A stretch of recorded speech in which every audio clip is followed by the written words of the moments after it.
I think it's not just part-time work. I think some of our students are working full-time and studying.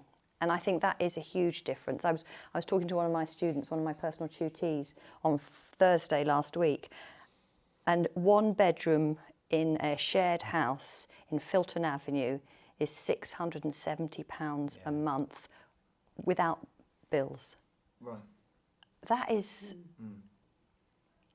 a lot of money. You've got to work full time to be able to cover that along with your maintenance loan. It's ridiculous. And I think that builds upon a point that I think one of you mentioned, that you're now beginning to see the student commuters that are coming to UWE to study from elsewhere but living outside of Bristol because they can't afford to come and study and live in Bristol and study. Yeah, so now when they come onto campus, it's got to count. Yeah.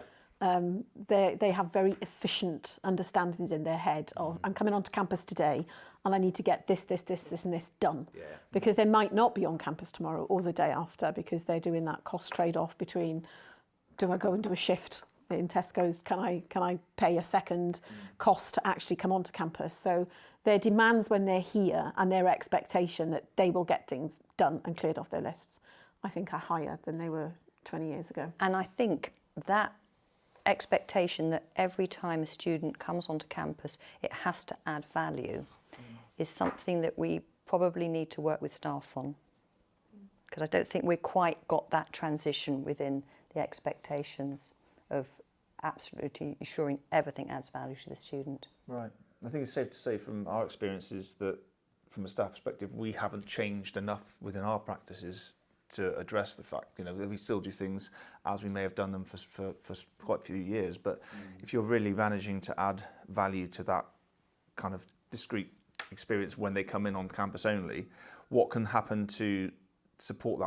How does that, I'm not wanting to change the subject too much, does that support or move away from online or blended learning? Do students want a high impact in-person experience, or do you think they want I suppose a build-up of online experiences that can fit into their schedule?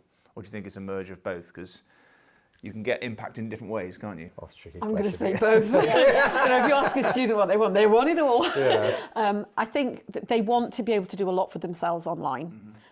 But as a result of that, when they're coming onto campus to speak to somebody, it's because they've now got a need and they want that need to be met. So I think that's the way it plays out.